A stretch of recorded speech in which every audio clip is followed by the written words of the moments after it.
Hello everyone, and welcome to the solution to the on-site question 3 for the large e-commerce company mock interview. Let's go ahead and review the problem statement.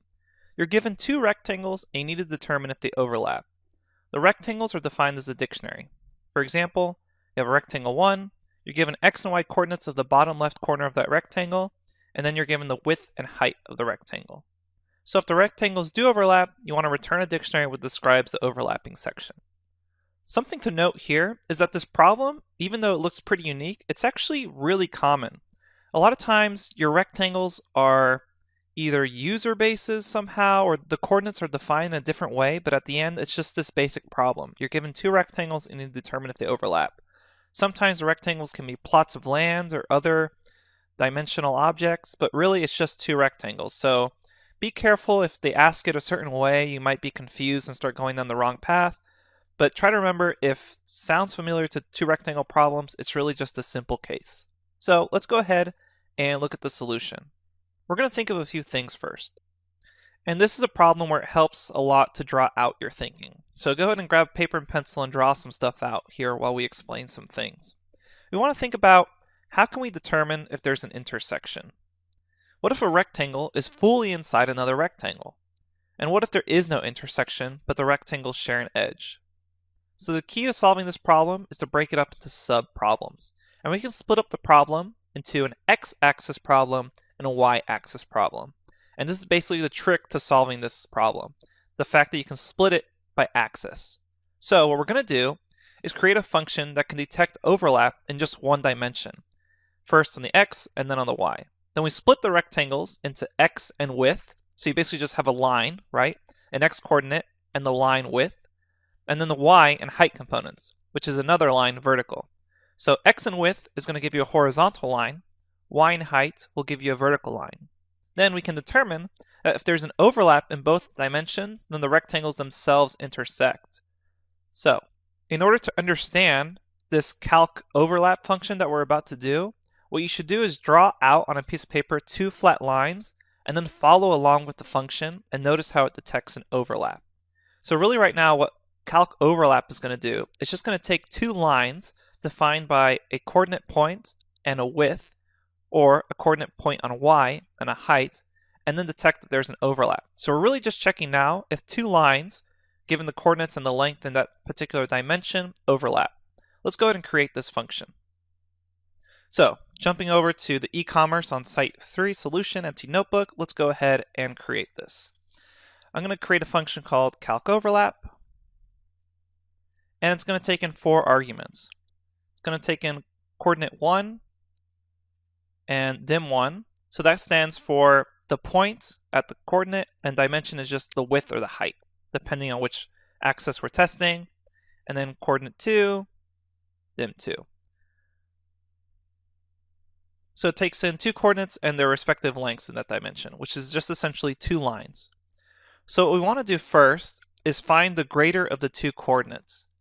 So that means if we're dealing with the x-axis, the greater of the two is the one most to the right. If we're dealing with the y-axis, that will be the higher point.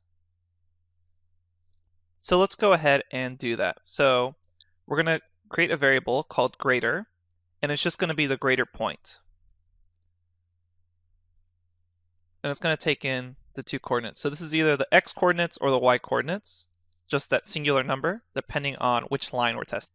And so if you draw this out, it makes sense that the greater point is going to be that start of the overlap.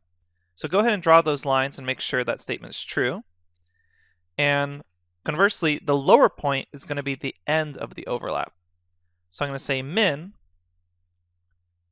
chord 1 plus that first dimension. So this is just basically the line here. Then coordinate 2 plus that second dimension. And then we want to return a tuple of nones if there is no overlap. So we can check that if greater is greater than or equal to lower, we're going to return a tuple of nones, meaning that there was no overlap. Otherwise, there's an overlap. And in this case, we're actually going to return that. We're going to say lower minus greater. And the reason we're returning it this way is so that like the problem said, we can return that dictionary. And then we're going to return a tuple of greater minus or an overlap. Okay, so now we have this function that can detect overlaps given 2 lines. And now we're going to create a function to detect if rectangles overlap. And it's actually quite simple now.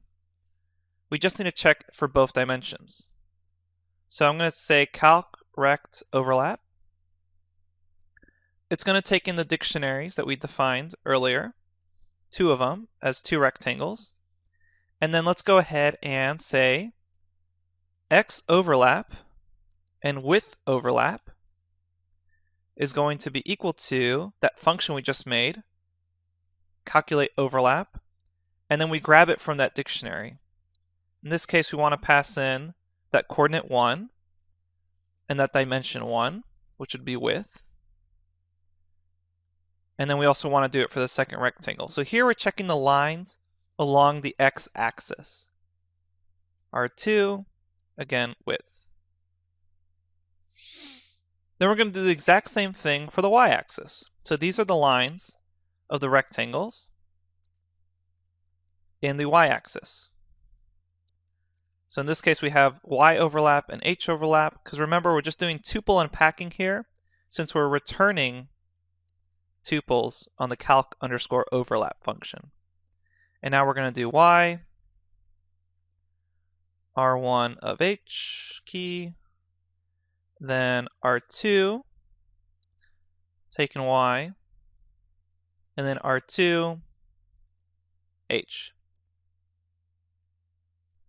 And now we know, given that we have this line here, that if either returned none tuples, then there is no overlap. And we can actually do this quite simply with if not overlap w or not h overlap. So if either of these is equal to none, width or height, you could also do this with x and y, it doesn't matter since you're returning a tuple. We're just going to print no overlap and then return none. Otherwise, if that doesn't happen, then we have another return at the end, and we're going to return that dictionary form. So we're going to say x, and that's going to be equal to x overlap. We're going to return y. That's equal to y overlap. W, which is the w overlap, that width overlap. Then finally, the height overlap.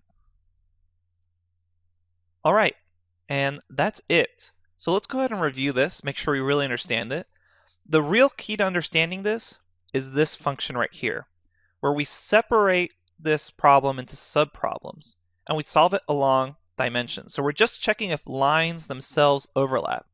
And then if the rectangles have overlap in both dimensions, then they themselves overlap. So it's important to draw this out to really understand it, but let's go ahead and review the function first. So what's this function doing? It has a variable greater. We check which coordinate. So imagine we're doing x and width. We check which x was greater, so which one's further to the right. Then lower is the minimum of the coordinate 1 plus that width dimension here. And we know that if greater is greater than or equal to lower, there was no overlap. Otherwise, we know the overlap is just lower minus greater. Okay, so really draw this out. Draw out what this function is doing so you really understand what's going on here. Then, for the rectangle overlap, it's really easy. We just check in both dimensions. If one of them failed and there wasn't an overlap, we return none. Otherwise, we can just return that dictionary. So I'm going to go ahead and copy and paste some code so we can check an example usage of this. So we have 2 rectangles here. We calculate the overlap. These do overlap, so we get a dictionary answer. All right, make sure to review the answer and practice writing it out by hand. Other than that, I'll see you at the next lecture.